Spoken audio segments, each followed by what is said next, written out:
Bienvenidos a Asia Cultura, tu espacio de entretención sobre la cultura asiática, aquí en Vergara 240 Radio. Acompaña a Marty Musinet en este universo lleno de cosas por explorar y compartir. Hola a todos, bienvenidos a un nuevo capítulo de Asia Cultura. Espero que todos estén teniendo una excelente semana y día, por supuesto.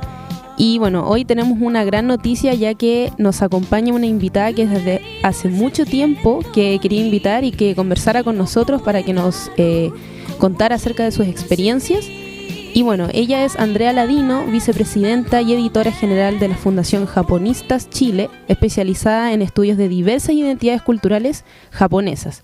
Hola Andrea, ¿cómo estás? Un gusto. Hola Martina, muchas gracias por la invitación. No, gracias a ti por el tiempo. Bueno, principalmente quería partir con ciertas preguntas como para saber específicamente como tu área, tus experiencias con Japón y todo. Y la primera pregunta sería como más bien, ¿cuál es tu historia con Japón? ¿Qué es lo que te ata al país? ¿Cuál es tu experiencia, tu vida con el país? Qué buena y gran pregunta.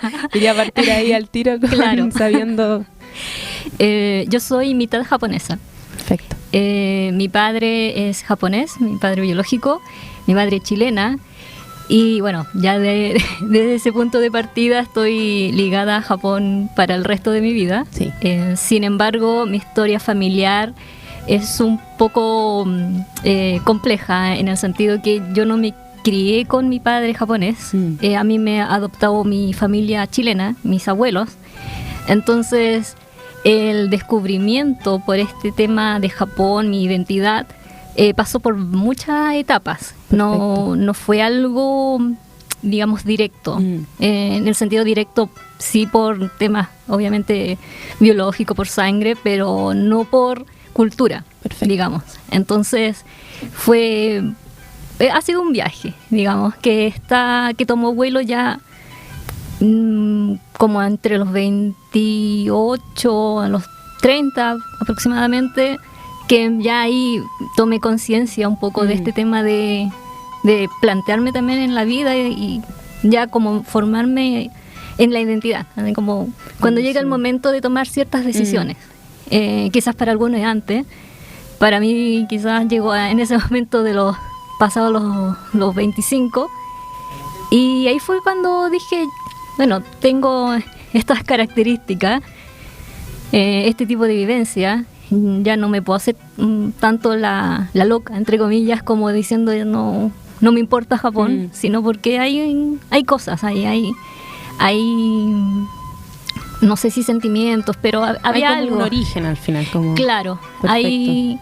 hay algo que en el fondo me ata a Japón, y que también es una decisión consciente en decir, bueno, tengo que buscar estos orígenes, formarme también culturalmente, y así llegué a Japonistas.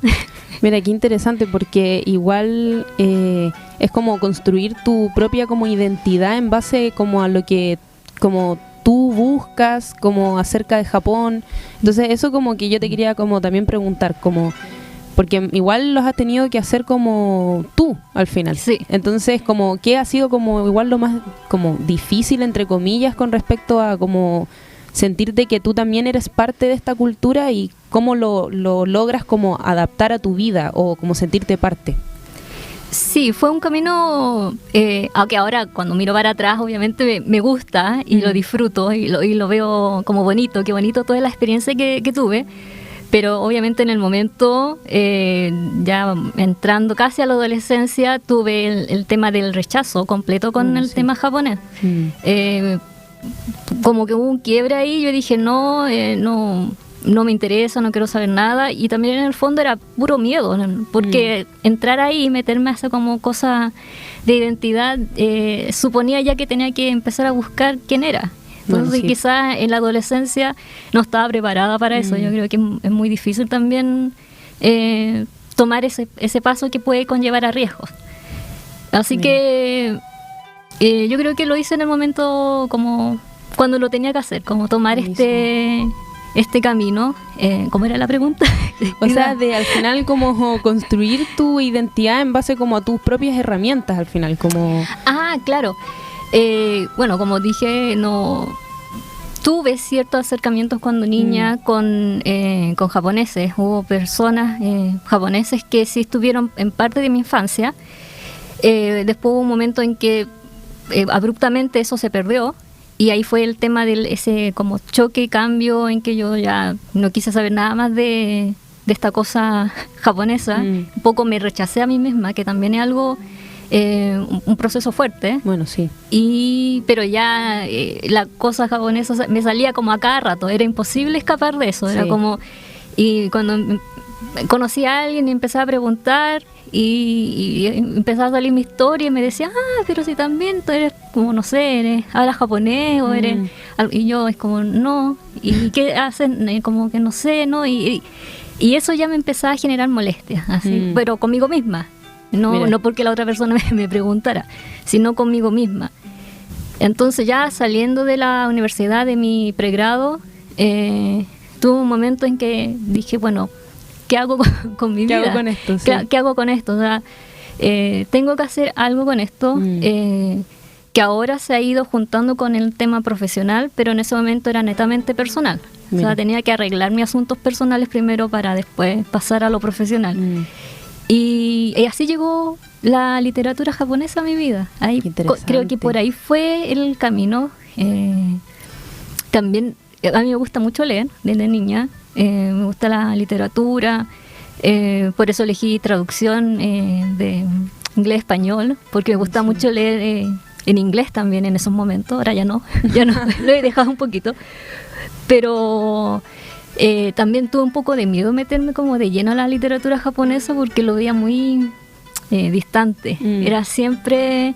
las portadas que veía en esos tiempos de los libros eran medio orientalistas, típico no sé, pues la geisha o la cosa muy oriental, lejana para mí, como que no había como que algo que resonara en mí en eso. Entonces también yo decía, no voy a encontrarme yo en esas cosas, pero empecé a leer en ese momento estaba muy de moda Haruki Murakami. Sí, lo conozco. Llegó esa ola muy potente y yo dije, ya voy a leerlo, si ya están todos leyéndolo, sí. como algo debe de tener. Y lo comencé a leer y fue como, qué interesante, como que fácil su lectura, pero también tiene muchas vueltas, puede llegar a ser muy profundo, pese a que puede ser demasiado simple a veces caer en lo simplón, pero sí tiene cosas interesantes. Entonces ya ahí me empecé a meter un poco más de lleno y ahí me fui encontrando a través de la literatura japonesa. Qué lindo, igual esa como reencuentro como a través de la lectura, que en verdad como que, bueno, igual la lectura uno cuando tiene esas experiencias como de identificarse con los personajes o con la historia, como que igual ayudan justamente como a guiarse un poco quizás que como en la vida. Entonces qué lindo como eso que tiene como esa conexión con la literatura japonesa que le ayudó como a decir esta es mi historia, esta soy yo.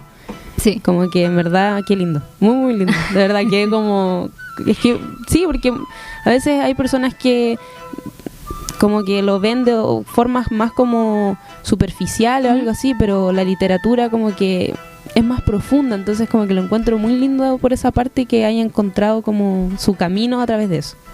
Lo encuentro muy muy interesante, de verdad. Quedé como, impresionante.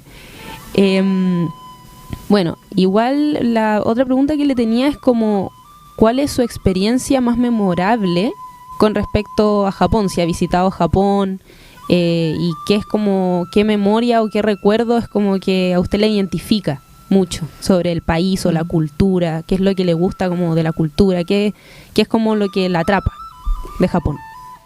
Todavía no visito Japón, también eso es como yo creo que es como cerrar un círculo va a ser cuando llegue a Japón. Bueno, como contaba antes, las cosas que yo veía de Japón, las que mostraban, por ejemplo, en la tele o los que veía en los libros, en las enciclopedias, por ejemplo, sentía que era como superficial, como el típico Japón que lo venden para un pack turístico. Como un estereotipo al final. Claro, era el típico, no sé, la geisha o el samurái, Tokio y, no sé, Kioto, por ejemplo, que son las partes más visibles. Entonces, había... O sea, obvio que es lindo cuando uno ve las fotos, o ve videos, ve los youtubers que están haciendo mucho video ahora, mostrando la ciudad. Es bello, es lindo, es muy atractivo. Pero hay algo ahí como que no resonaba en mí, no había conexión, más allá de encontrarlo atractivo. Fue cuando ya empecé a entrar en mi historia y buscar archivos literalmente de mi historia, que descubrí, bueno, yo soy, mi padre o mi familia paterna es del norte de Japón. Entonces empecé a investigar por ahí cómo era la parte norte de Japón. Y es la parte más desconocida también de Japón. Es como... también por el clima, un clima también muy duro en invierno, mucha nieve, lluvia. Entonces es como un lugar turístico solamente para japoneses en ciertas áreas. Y así empecé a buscar, no sé, las leyendas locales o historias. Y ahí sí dije, sí, esto es lo que a mí me gusta. Esto es el del Japón como menos tradicional, entre comillas, o menos conocido, es lo que algo tiene como conexión en mí. Hay ciertas cosas, y no sé, por cosas de la vida, donde nació mi padre es también un lugar donde se crearon, o sea, nacieron las kokeshi, por ejemplo, las kokeshi tradicionales. Mira. Esas son las muñecas de madera. Qué lindo. Que en esa región del norte que se llama Tohoku, ahí nacieron en el fondo las que son tradicionales, las que tienen ciertas características y son los maestros y está todo el tema tradicional ahí. Entonces dije, qué lindo, eso mismo, así como, uy, qué lindo, y ahí empecé a meterme más también en buscar esos temas. Y ahí fue como que dije, sí, este es el Japón que me gusta, como... Claro, que en el fondo es parte de mí. Mire, qué lindo.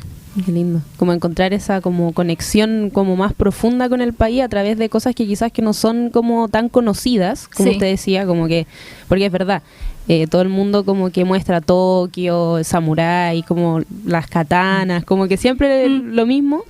Y qué lindo igual como que haya tenido la oportunidad también de ver como esas otras aristas que tiene Japón, que no solamente es eso, que es más como amplio y que se siente identificada con eso. En realidad como muy muy interesante. Sí, ese lado. Sí, y bueno, Paulo Delgado, que es el presidente de la fundación, hace 2 años atrás, si no me equivoco, recibió una invitación de parte del Ministerio de Relaciones Exteriores de Japón, como un reconocimiento por todo el tema que ha hecho aquí en Chile, en la difusión, y bueno, y también por crear Japonistas Chile. Y a él le dieron como para elegir ciertos lugares donde ir. O sea, él podía elegir o colocar en ese itinerario donde quería ir. Ay, qué entretenido. Y bueno, pusimos, porque entre los dos formamos como ese itinerario, y entre los lugares que yo propuse era que él también visitara lugares del norte de Japón. Y afortunadamente eso sí se dio. Ellos eligieron allá en Japón que él pudiera ir, y fue a los lugares, por ejemplo, que fueron afectados por el tsunami y el terremoto del 2011, en los lugares ahora que son sitios de memoria. Así que eso creo que ahí como te responde esta pregunta, así como qué momento como bonito o tengo buenos recuerdos, es eso. O sea, sin yo vivirlo, en ese no estuve presente ahí, pero sí pude de alguna manera gestionar un poco eso y decir, bueno, que ojalá se muestre también esta parte, porque podríamos haber dicho, no sé, o que Okinawa, no sé, como en el sur, o lugares como Kioto, pero también como darle la visibilidad a estas partes que aquí en Chile también se conoce muy poco, como la realidad de lo que pasó después del terremoto y tsunami. Para mí eso es como el momento quizás más que me llena así como de orgullo, así como si pudimos a través de él y de ese reconocimiento de él, pero que en el fondo también nosotros lo tomamos como para hacer algo con la fundación, pues, para aprovechar también para difundirlo dentro de la fundación. Entonces, eso yo creo que ha sido uno de los momentos más reconfortantes de todo este trabajo. Qué lindo, ¿no? Y qué buena como saber esa como conexión que ustedes tienen con Fundación y que también como ministerios como de Japón los reconozcan y les den estas como oportunidades de viajar, conocer, como por todo el trabajo que han hecho. Y también por ese lado también le quería preguntar, ustedes como Fundación, ¿cómo han logrado esos vínculos con Japón, también con el Ministerio de Relaciones Exteriores acá en Chile? ¿Cómo trabajan con eso? Porque igual es interesante como saber igual lo lejos que han llegado como fundación, o sea, lo encuentro como muy interesante. Hace un trabajo arduo, de pura confianza y de trabajo entre nosotros en equipo. Paulo partió solo. Fue una idea en primer lugar, hace quizás 7, este año creo que cumplimos 8 años ya. Él partió solo como en un blog, escribiendo cosas relacionadas sobre Japón, sobre historia, porque él es historiador, profesor de historia. Wow. Entonces hizo su tesis en ese momento de pregrado sobre los descendientes japoneses en Chile. Qué interesante. Entonces así empezó él, como difundiendo este material, y después se dio cuenta que podía agregar más gente en este proyecto, como más gente que escribiera cosas de otros tipos de temas, porque él abarcaba solamente quizás más el tema de historia y el tema de cultura pop. Mira. Y así llegué yo a través de un anuncio que vi por Facebook en ese momento, que buscaba no sé, profesionales que escribieran sobre un tema, y yo en ese momento estaba muy metida leyendo. Justo fue. Calzaba justo. Sí, ahí se conectó todo. Buenísimo. Y dije, ya, aquí puedo escribir. Así por lo menos no me voy a quedar yo sola con la lectura, sino al menos puedo difundir lo que leo sobre Japón. Qué interesante. Y de ahí en adelante al menos mi trabajo en japonista no ha parado. Y bueno, toda esta cosa de las conexiones, Paulo es el que ha hecho todo este trabajo de, por ejemplo, de ir a la embajada, de presentarse, que este era un proyecto serio antes de ser fundación, porque somos fundación hace 2 años atrás. Mira. Pero antes éramos una agrupación solamente de profesionales que nos juntábamos para estos temas de difusión y divulgación de la cultura japonesa.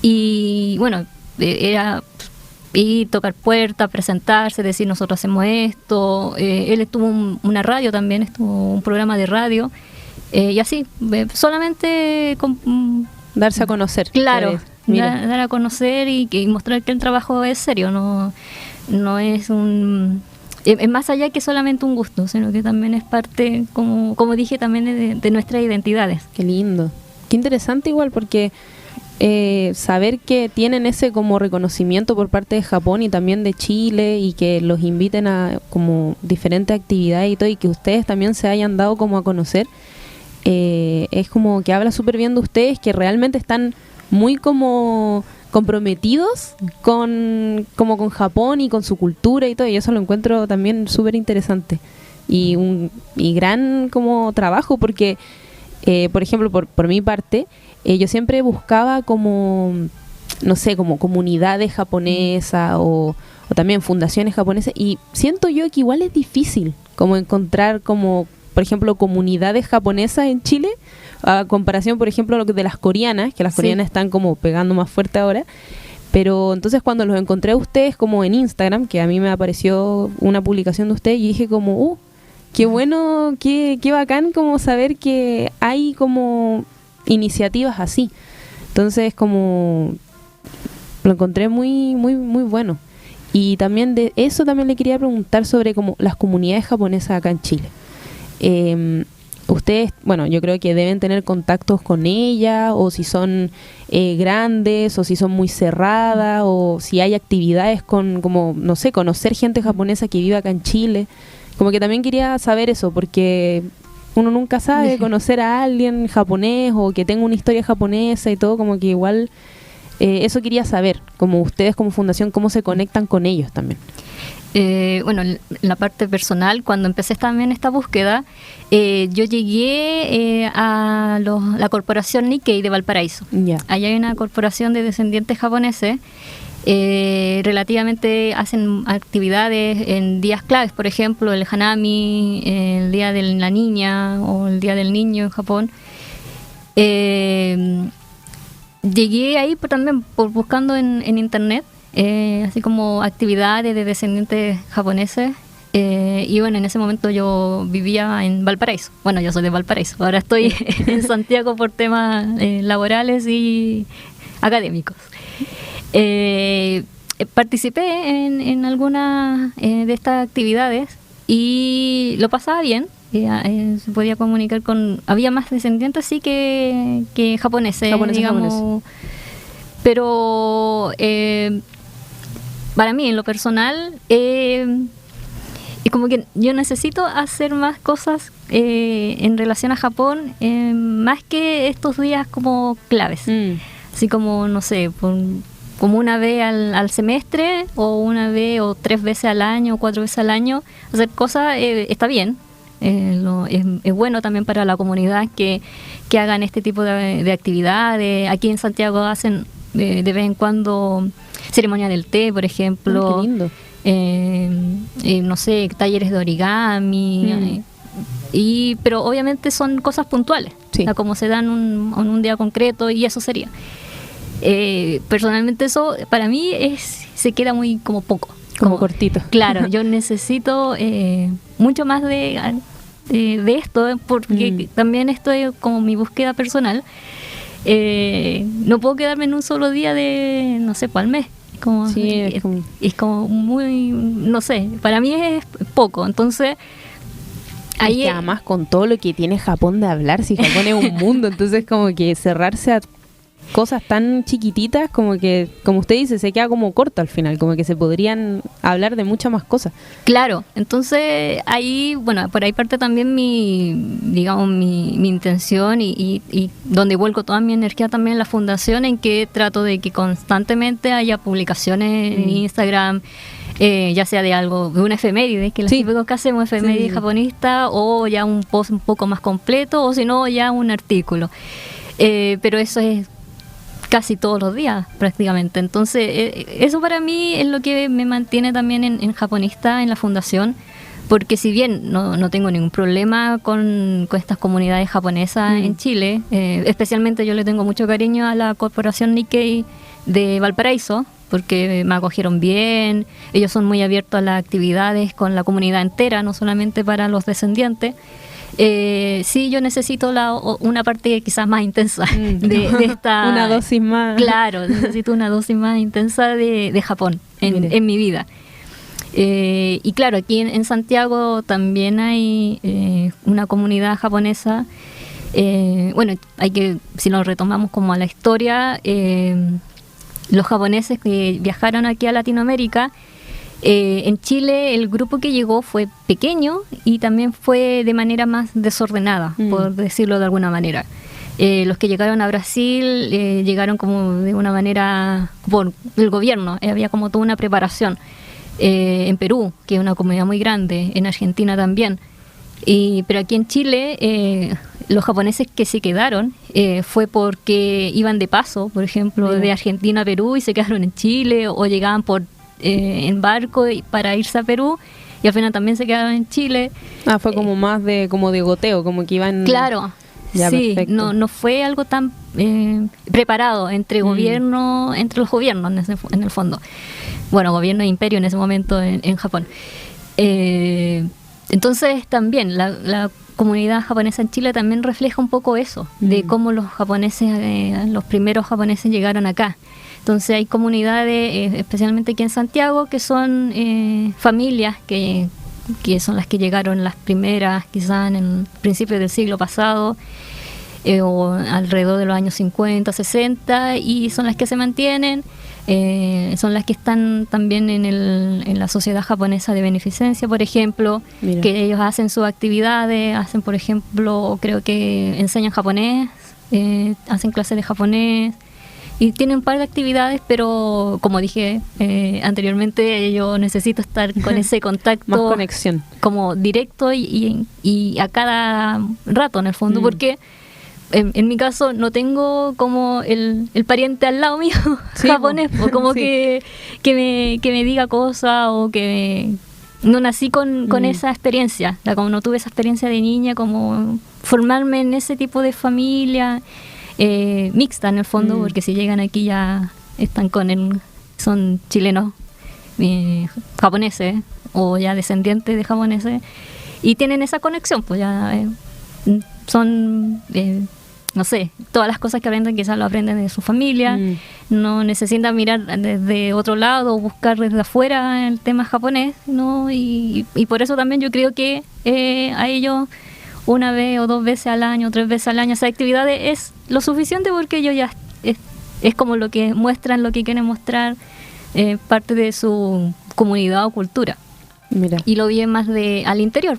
Sí, quizás que en sus propias casas viven como si estuvieran en Japón, quizás entonces como que tienen al día a día como la rutina japonesa. Claro. Entonces, como en su caso, quizás que usted como que no tiene eso tan como en su vida cotidiana, como que necesita como esto, como de sentirse, como de tener más actividades, como...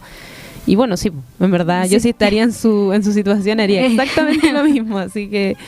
Pero qué bueno saber igual cómo llegó la comunidad como japonesa a Chile. Porque, yo en verdad desconocía eso, que habían llegado como de a poco. Yo pensé que habían llegado como más masivamente. Pero a diferencia, como usted decía, de Perú, Brasil, que igual en Brasil hay mucha gente que tiene apellidos japoneses, y en Perú también. Al cambio, acá en Chile como que no se da tanto eso. Son pocos. Entonces como que esa también era mi duda, como la comunidad japonesa, como que acá en Chile obviamente claramente hay, pero es como reducida, es como que no se hace ver tanto como otras comunidades como extranjeras, se podría decir. Sí. No, y también hay que tener en cuenta el tema que pasó en la Segunda Guerra Mundial. También. Aquí en Chile, si bien se toma como anécdota que Chile le declaró la guerra a Japón, que salió en los diarios, para los japoneses y descendientes de japoneses que estaban en ese momento, no lo pasaron nada de bien, porque hubo persecución.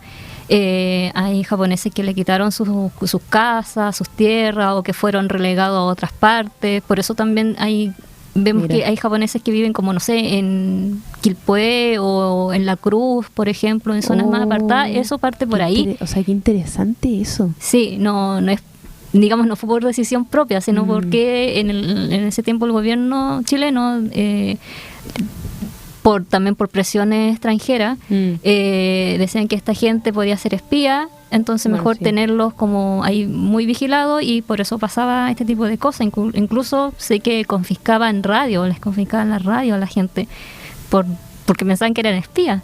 Entonces, de esa cosa como de anécdota de radio, hasta cambiarlos de casa, de que tenían que abandonar trabajo, y entonces obviamente eso también repercute de manera psicológica en esta comunidad japonesa, que quizás también desde afuera nosotros podemos ver que es un poco cerrada, que hace estas actividades solamente puntuales, y aún así se siente como que sigue siendo bien cerrada. Entonces también parte por eso, por su propia historia que tiene con Chile. Qué interesante eso. Yo de verdad también quedé así plop, porque tampoco no tenía ni idea de esa como persecución que se hizo. Y que bueno, ahí también uno se da cuenta que como lo que ya pasó tampoco es como que ya pasó, ya da lo mismo, sino que hasta el día de hoy tiene como repercusiones. Entonces, qué impresionante eso, que se consideraban que podían ser como espías o algo así. Y uy, mire. Sí. ¿No? Y que también viven como, o que hay casos de comunidades o personas que viven tan alejadas como de Santiago, por ejemplo, en Quilpué, La Cruz, como que igual súper lejos. Sí, y ahí también en el sur hay comunidades más chicas, que también pasó por lo mismo, como que fueron relegados. Entonces, partiendo por ahí ya uno empieza a entender de dónde viene este tema. Todavía queda...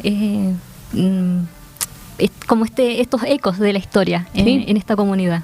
Mire qué interesante. De verdad está como para hacer un reportaje de esa historia, como que uno desconoce todas esas cosas, entonces como qué interesante, de verdad, como no demasiado interesante.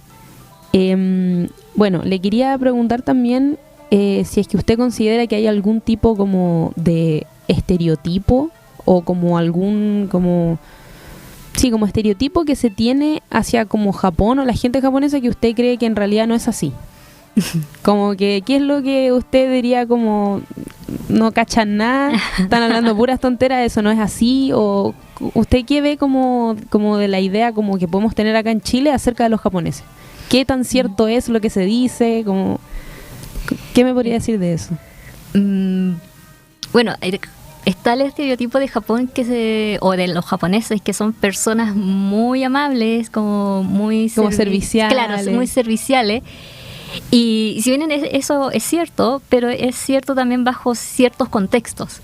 Cuando vamos, por ejemplo, de turismo a Japón, el turismo en Japón es excelente, ¿sabes? Como de primera clase, de lujo, siendo que uno puede ir incluso a mochilear, pero ya aún así es un turismo, porque las personas que están dedicadas ahí al servicio trabajan para eso, o sea, tienen que mostrarse servicial, tienen que ser amables.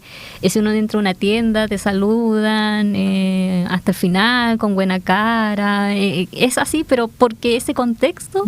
se dedican al final. Claro, tiene que ser así, por ese contexto. Y si uno solamente va a turistear, se queda con esa imagen solamente de las personas con las que trató en ese momento, que es solamente servicios, ya sea en hoteles, en restaurantes... no sé, en tienda, entonces uno se devuelve a su país y uno dice, uy, los japoneses son tan serviciales, tan respetuosos, maravillosos, y claro, ya va cambiando eso cuando uno va a vivir ya al país y uno se da cuenta ya que el día a día y convivir con más gente, no necesariamente en el área de servicios, sino en el día a día, no sé, en el metro, en el trabajo, por ejemplo, ya esa cosa de amabilidad y servicial no dista mucho de lo que se piensa. Oye, pero ¿qué punto? Porque en verdad generalmente eso también se da hasta en las mismas películas. De como, no sé si hay personajes japoneses o si se trata algo de Japón, como que todos son como muy, como no se preocupe, yo la arreglo, claro. Como muy serviciales al final. Entonces como que qué interesante saber que ese estereotipo no necesariamente es así al final, como que depende, como usted dice, del contexto. Entonces qué loco igual, porque yo también ahí me corrijo, porque en unos capítulos anteriores con mis compañeras que me acompañaban acá decíamos eso de Japón, o sea, de los japoneses, como, ay sí, los japoneses son tan respetuosos, tan serviciales, pero ahora uno también se da cuenta que no necesariamente va a ser así siempre, o sea, que quizás que uno va en el metro y no sé, algo pasa, alguien va apurado y no va a tener que, o sea, no tiene por qué ser respetuoso o servicial al final, si están en otro contexto. Entonces, qué interesante también ese punto, como, qué bueno como saber esa como aclaración, que no necesariamente tiene que ser así. Claro, entonces, bueno, por ejemplo, escuché hace muy poco esta anécdota de una persona que viajó a Japón, fue de turista para allá, y en el metro andan estos personas mayores, viejitos. No sé si era porque él es extranjero o por no sé qué circunstancia, y lo empezó como a molestar con el bastón, o no sé si el bastón o el paraguas, como a picotear con la punta, y como así como, o también te empujan, te pasan a llevar. Entonces esta persona no sabía si era porque es extranjero, evidentemente físicamente se nota que es extranjero, o porque estas personas, y no le ocurrió una sola vez, le ocurrió varias veces, pero con gente mayor. Entonces también está eso. Entonces si uno se va para Japón, también en plan turista, y piensa que Japón es un país perfecto, pero llegan estas ciertas cositas, se puede desilusionar. Porque dice, pucha... sí, porque que alguien esté con un bastón, como... es como... en el fondo igual es feo. Es como que uno va para allá a turistear y que haya un japonés o una japonesa te ande pegando con el bastón. No creo que sea muy agradable. Claro. Digamos. O sea, se te cae igual la imagen que uno puede ir como del país. O sea, que Japón ya todo perfecto, bonito y todo, y que llegar y que alguien te diga algo, no sé, o con el bastón en este caso. Como que igual... Por ejemplo, también hay lugares diferente. que no atienden a extranjeros. Hay lugares que solo atienden a japoneses. Y también eso también puede chocar. Nos puede chocar a nosotros como, pero ¿por qué no me pueden atender si voy a pagar? Es como le estoy haciendo un favor. Claro. Sí. Entonces también hay todo un trasfondo cultural ahí. Porque no te quieren atender solamente porque no eres extranjero o porque no hablas japonés, porque no quieren... la situación incómoda en que no vas a entender lo que te están diciendo, no sé, puede pasar millones de cosas ahí, pero son cosas que pasan, son cosas reales. Entonces si uno va a Japón o mira a Japón desde esta óptica entre orientalista y con esa... no sé, teniendo altas expectativas de que es un país donde funciona todo, que toda la gente es amable, que hay puros robots en la calle, por ejemplo, que es muy tecnológico. Entonces, no es así. Obviamente es un país que las cosas sí funcionan correctamente en ciertos servicios. No sé, pues el metro, los buses llegan a tiempo, no hay problema de retraso. Incluso si por alguna razón el metro se retrasa, te pasan un papelito, el metro de allá, así como que se retrasó no sé cuántos minutos y por eso llegaste atrasado, para que lo presenten en el trabajo, porque obviamente llegar atrasado en el trabajo sí, pues allá es horrible. Entonces te pasan esas cosas, así como en ciudades grandes, yo sé, como en Tokio. Pero claro, todo esto depende de un contexto, en el fondo. Interesante. Qué interesante. Oye, y el papelito. Oye, Sí. que igual preocupados por esa parte de... Bueno, porque igual para los japoneses el trabajo es como... Sí. Es sumamente importante. Sí. Entonces, sí, o sea, es que también uno lo compara acá, que en realidad aquí es como, ya, súbete al metro y si llegáis tarde. Claro. Pero allá que te pasen el papelito y se preocupen de eso, igual también habla súper bien de eso, pero que también no necesariamente eso va a llevar a que Japón sea el país perfecto y como que esos estereotipos al final que uno se hace, como usted decía, no necesariamente van a ser así. Sí.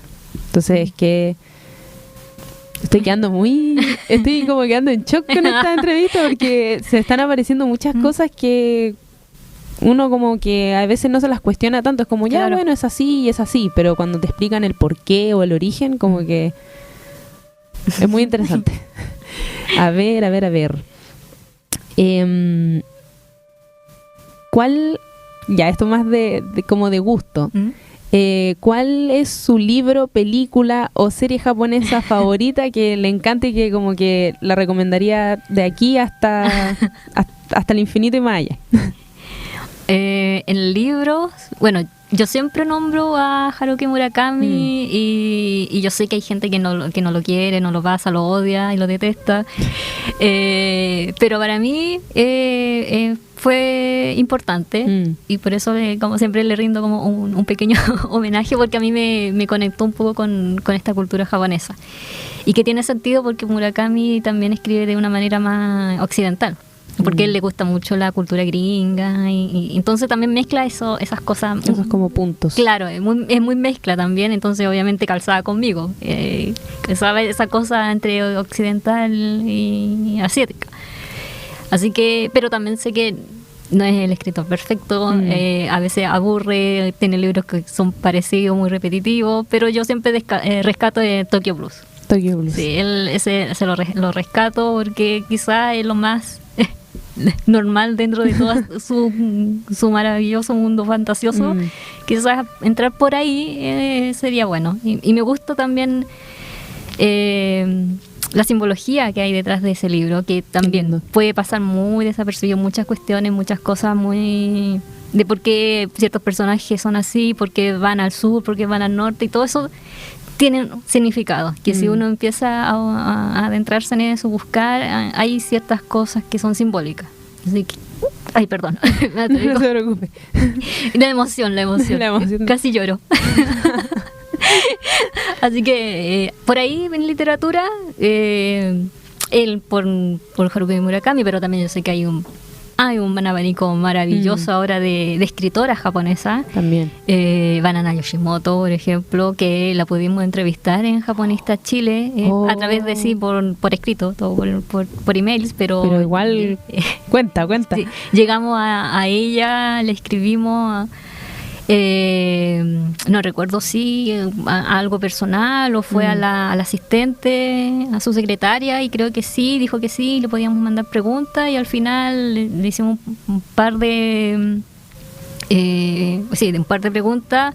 La respondió bien, y por ejemplo en esa entrevista contó que le gustaba, tenía mucha relación con el realismo mágico, le gustaba el tema del realismo mágico, cosa que tiene mucho sentido porque su literatura es así, tiene cosas de realismo mágico. No sé, está la Mieko Kawakami también, una chica, bueno, ni tan chica, pero se ve muy joven. Bueno, son los japoneses, se ven como demasiado jóvenes, sí. Y es como, no, si busca un actor, ya, sale 40 y se ve como de 20, y es como, ¿cómo?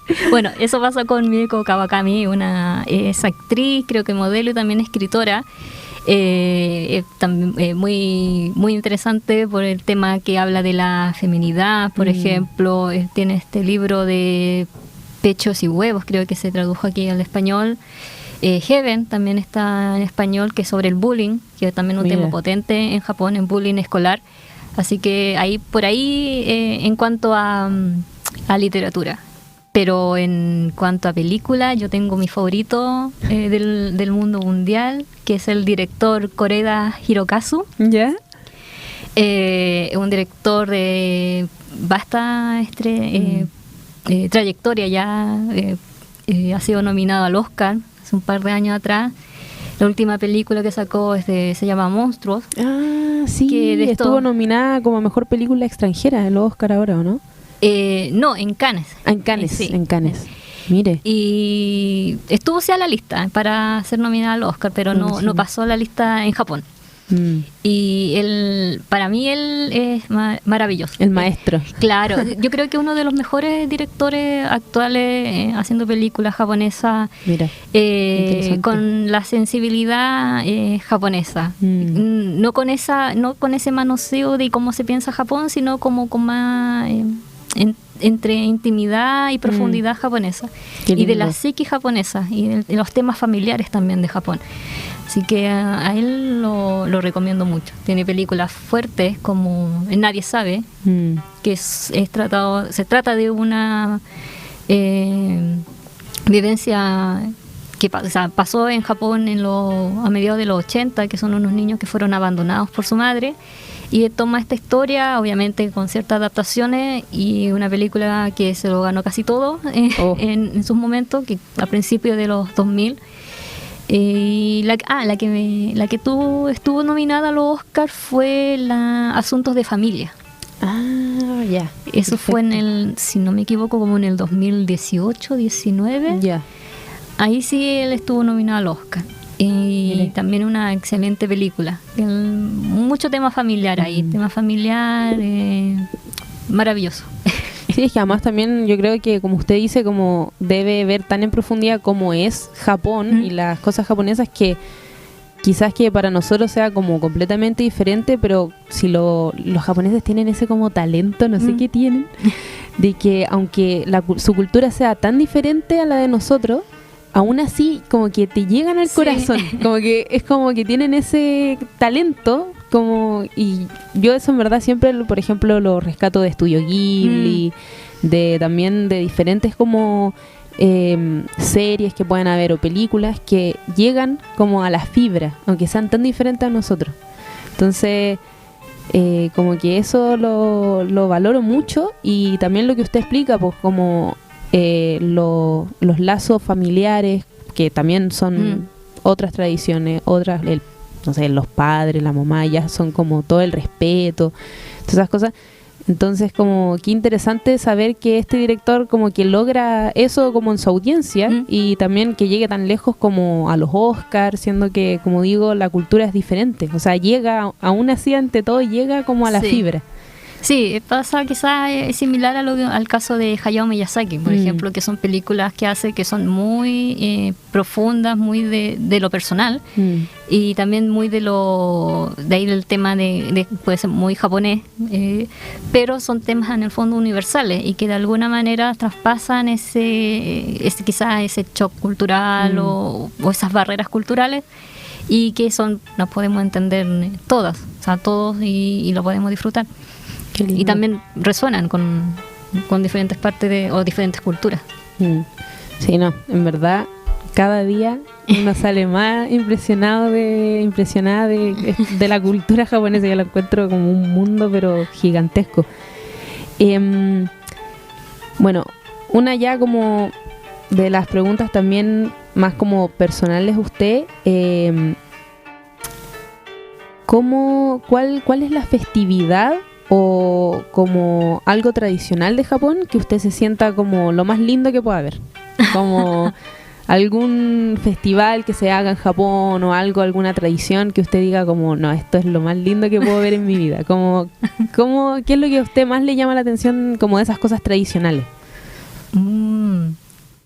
Pucha, qué buena pregunta también.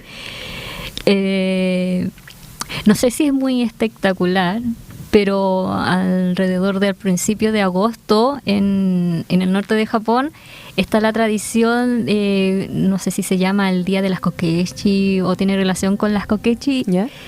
Y es donde en ciertos templos se queman Kokeshi que ya están viejitas, son antiguas, y bueno, es como todo un tema ceremonial, y me gusta esto de bueno, este es muy shinto, de que las cosas, todas las cosas materiales también tienen alma, también cumplen ciertos roles.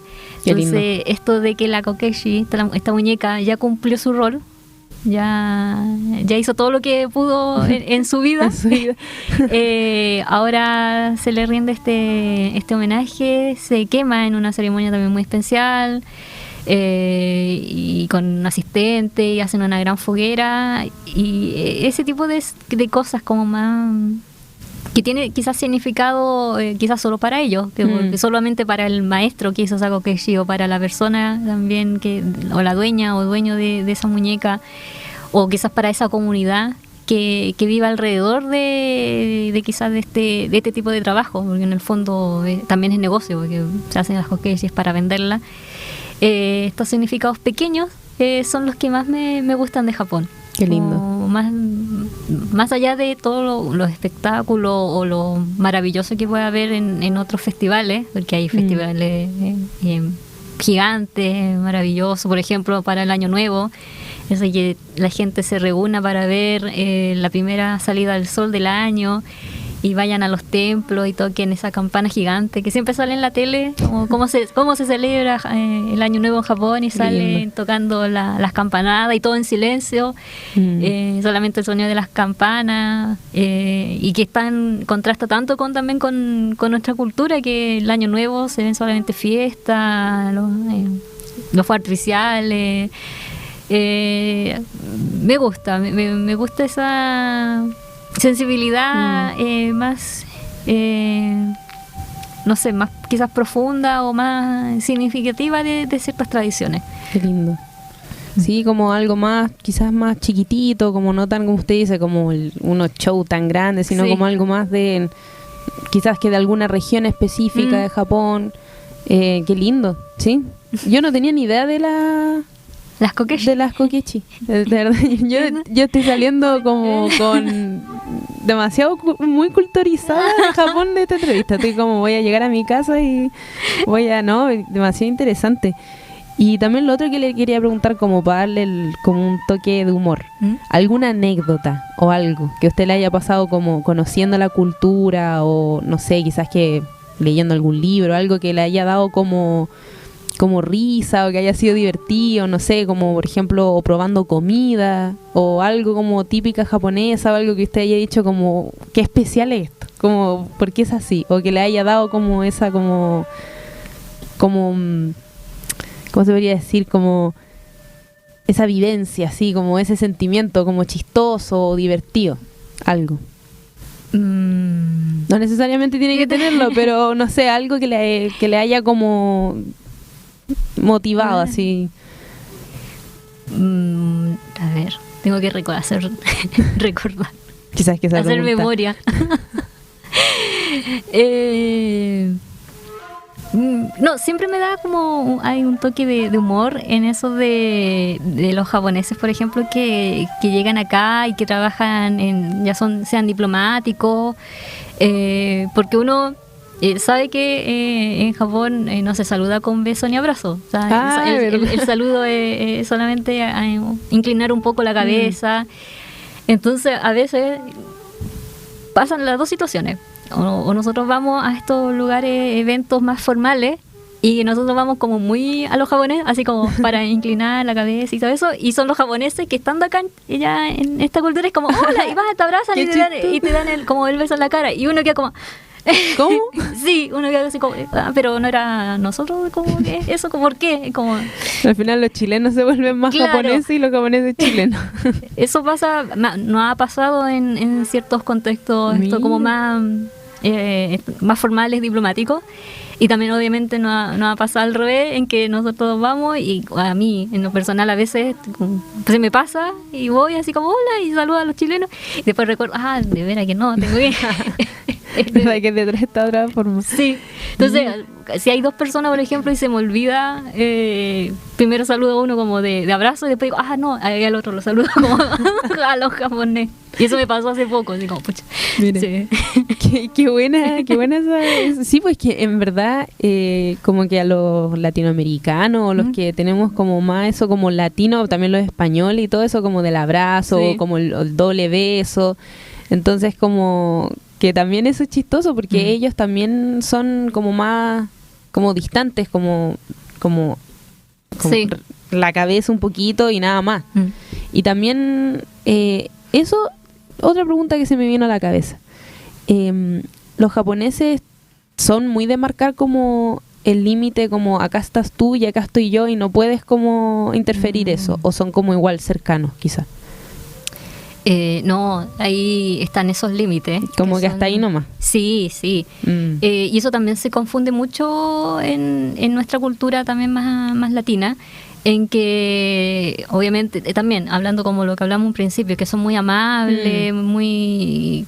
que uno lo ve como muy amigable, así como y uno desde nuestra concepción latina dice, ya es mi amigo, es como sí, mejores amigos claro, por siempre es mi bestie.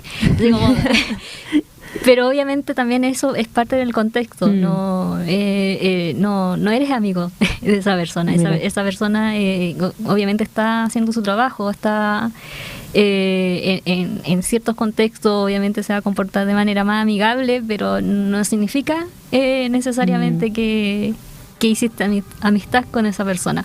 Mira. Entonces sí, tienen esas reglas implícitas en que este es mi territorio, como mi espacio. Claro, es mi espacio, tú estás acá,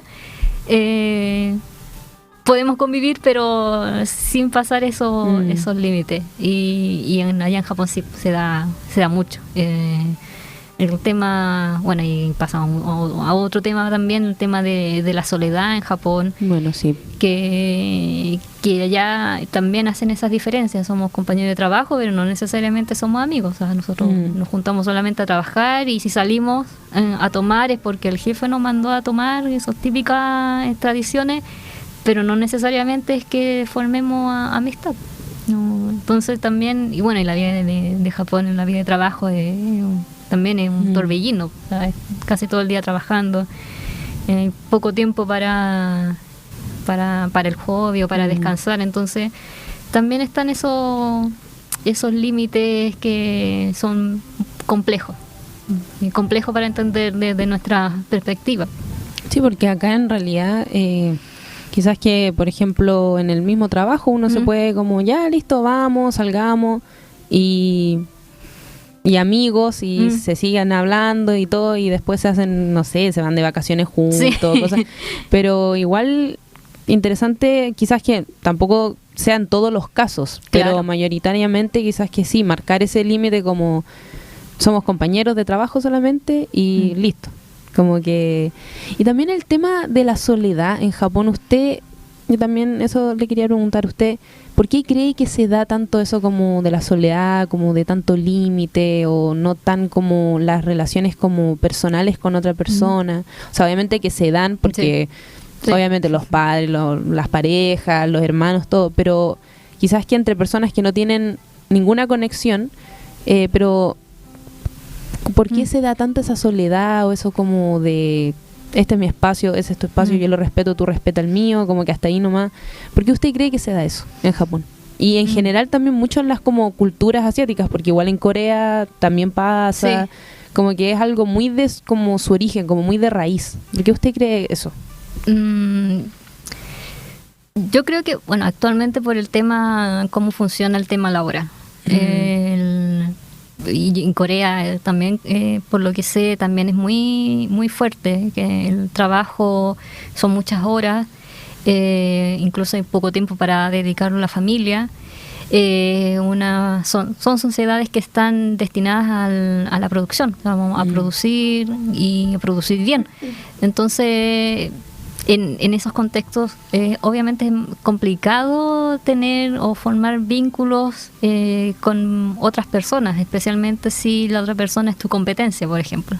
Si estamos en el trabajo y estamos los dos, tenemos que competir por ciertas cosas, no sé, por cierto puesto. Claro, puestos, bonos, ascensos. Entonces, obviamente se hace muy complejo este tema de formar vínculos de red, de amistad o de contención. También posiblemente venga de los pensamientos filosóficos que han moldeado estas culturas, como el confucianismo, que el confucianismo sí pegó muy muy fuerte en Corea y sigue hasta hoy, como el tema patriarcal, por ejemplo. Bueno, sí. En Japón también pasó en el confucianismo. Entonces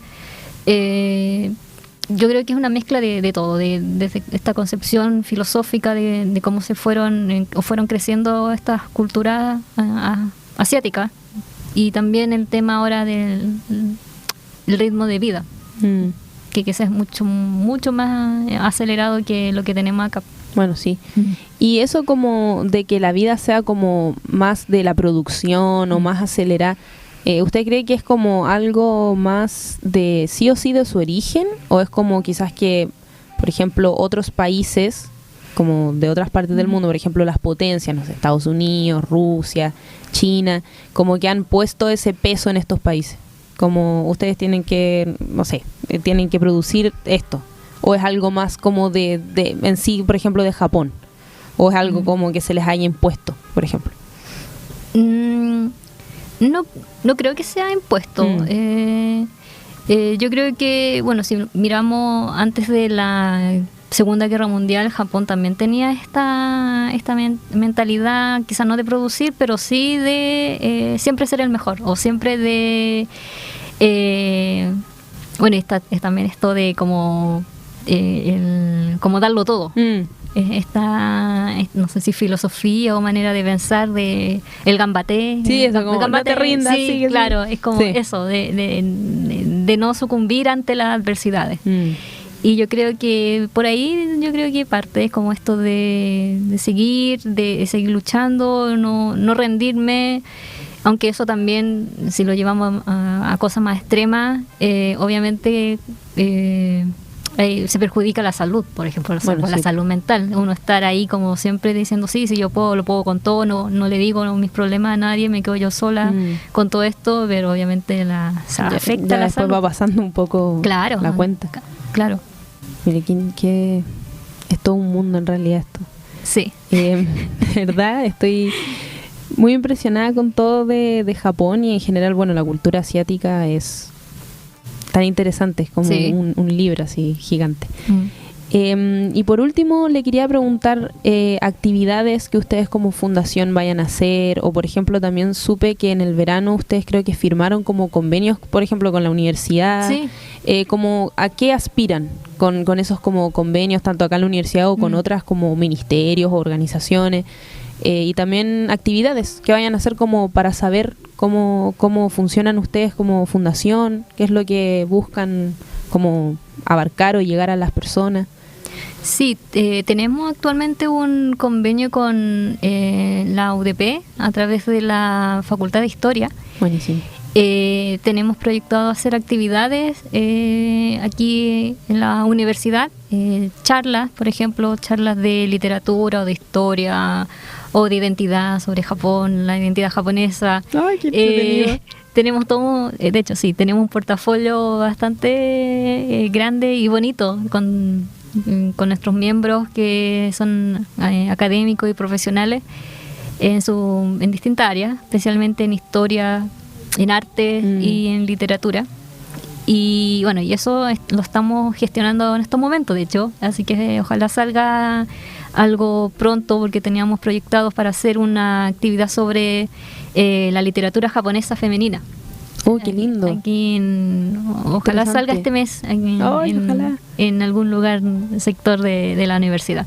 ¡Qué buena! Y eso lo hacemos nosotros en el comité de literatura. Buenísimo. Y por el otro lado, también hacemos actividades, por ejemplo, la próxima semana, el sábado 13, en el espacio Trayecto, que queda en el metro Los Leones. ¿Ya? Ahí va a haber una charla también, esa la va a dictar Paulo, sobre Akira Toriyama, que falleció hace justo un mes. Ay, cómo pasa el tiempo. Sí, muy rápido, y que quedaron afectados varios fans de Dragon Ball, especialmente. Entonces vamos a dedicarle esta charla en honor también a Toriyama, que es importante porque Dragon Ball también marcó una generación aquí en Chile, en los 90. Entonces se vienen ese tipo de actividades, al menos en este mes. Queremos hacer más. Estamos buscando más convenios con otras universidades. Buenísimo. Ojalá tratar de que nos incluyan en estos cursos optativos o talleres. O sí, como los CFG. Sí. O cosas así que se conocen por lo menos acá en la universidad son los CFG, que son estos cursos como optativos. Sería muy entretenido que hubieran como más como de cultura asiática, porque igual se sigue como, que no está mal, pero se sigue como viendo como el tema europeo, o norteamericano. Entonces como que falta ese otro lado como de unir aún más como la cultura como asiática acá también, como hacer la parte. Sí, nos hemos dado cuenta de eso. De hecho, por nuestros propios estudios, yo nunca vi literatura japonesa ni en el colegio ni en la universidad, nada, ni siquiera un curso optativo. Si uno va a la biblioteca, lo que hay de literatura o libros de Japón, de cultura, son pocos. Generalmente están más relacionados con la guerra, con historia, obviamente, pero de difusión o cultura son muy pocos. En historia no pasan. No, nada. En cursos de, no sé, salvo por lo mismo, salvo ya sea guerra o, no sé, China. En lo económico sí, un poco más China, pero sería como son temas concretos.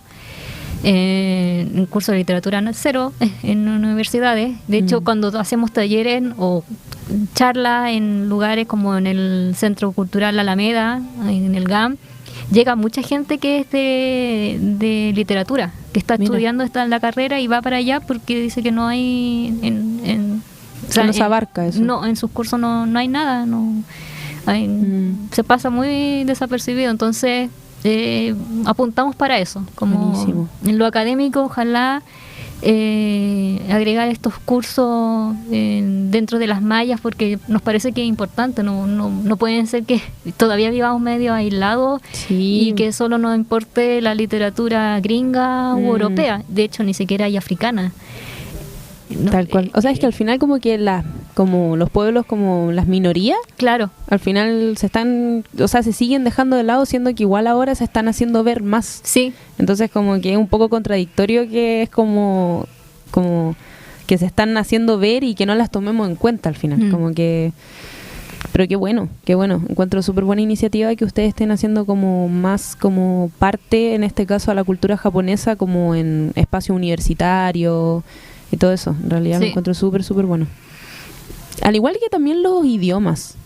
Porque, por ejemplo, los cursos típicos, alemán, italiano, inglés, chino. Y es como, ya, bien entretenido, pero también el japonés podría ser, o el coreano, o otros idiomas que también están pegando ahora, como que... Sí. Como que hace falta eso, como que cuesta que entre, o que alguien diga, ¿sabéis qué? Hay que... hagamos, no sé, en literatura, un curso de literatura japonesa, como que todavía no está esa como iniciativa. Entonces encuentro súper buena que lo estén haciendo.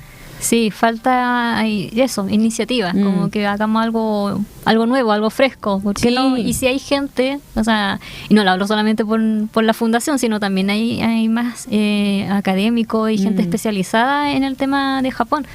Hay material, en el fondo, claro, hay material. Sí. Falta estos espacios que se empiecen a abrir para empezar a generar nuevos contenidos, porque también es parte de... Es parte del mundo, es parte de nuestras vidas en Fundación CIP. Buenísimo.